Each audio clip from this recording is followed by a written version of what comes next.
as a guest is Chris Kelly, who's Chief Executive of the Queen's Commonwealth Trust, set up to mentor and work with young leaders from across the 54 Commonwealth countries. Welcome to the programme, Chris. Thank you, Matt. Thank you. You're one of the lucky ones, judging from what you're wearing. You were there in the Abbey this morning. Yes, sure. I mean, it was a lovely service. It was very poignant. It was full of kind of focus on the Queen's service, her duty, and also her religion. Those were the key aspects that came through. What was the most moving moment for you? When did your heart stop just a little bit?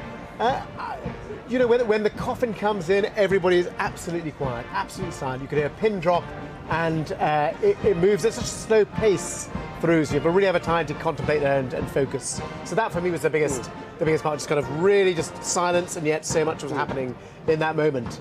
And yes, there's a very poignant homily as well later on by the Archbishop. But you know, that was important. But actually, it's that silence and the kind of everybody focused on the coffin at that point. Of course, there's no silence right now because of the marching music. But I have to say, throughout the day, the moments of silence, even here when there was nothing happening, was extraordinary. It was absolutely extraordinary, interrupted now and again by a bit of marching music or horses' hooves or a distant thud of a cannon. It is an extraordinary moment that we will not see again, will we? Because we won't have someone like the Queen again. Very true. I mean, 70 years of service. I mean, with the best within the world, the King will not get to 140. I mean, that's so it's just physically, medically not possible. But also, if you think about that 70 years of service and the way the world has seen her, the way the world has changed in that 70 years, again, there's going to be very few people who will have anywhere near that duration and see so much change and have that much kind of reverence from across the world of the Commonwealth. And although King Charles has had the longest apprenticeship that anyone can remember, will he command the same respect in the Commonwealth that his mother did? So I wouldn't want to make a call on that, but the Commonwealth is felt keenly by many, and particularly those in the Commonwealth. There are many who see the value in the Commonwealth, particularly the young people we work with. They really love the fact that they're part of a wider family. It's a democratic family. You can choose to participate as a Commonwealth nation. There is a waiting list of nations to come into the Commonwealth. There will always be a mixed set of views about the Commonwealth, but there is a lot of value in it, and young people see a lot of value in communicating and collaborating across the Commonwealth. And you mentor young people in the Commonwealth. Are they watching this ceremony?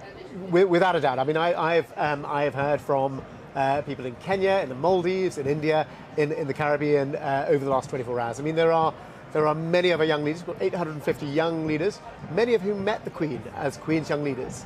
And so they've got a particular affection for the Queen, and they've been messaging me through the night and indeed over the last 10, 12 days.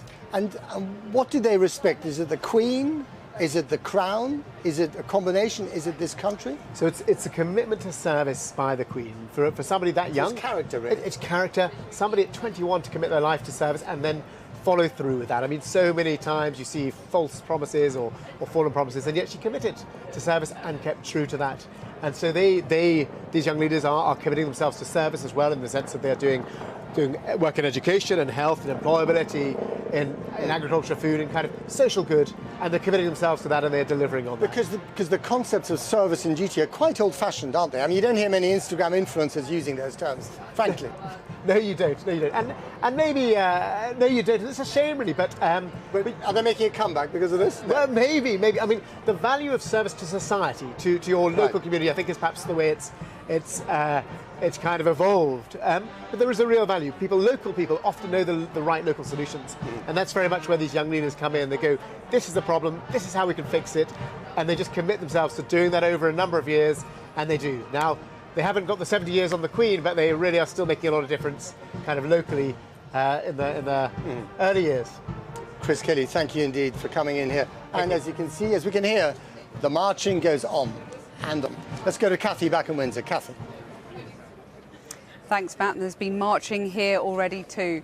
But in his sermon, the Archbishop of Canterbury remarked on how so few leaders receive the kind of outpouring of love that we've seen today, while there was also a prayer dedicated to the Queen's commitment to the Commonwealth.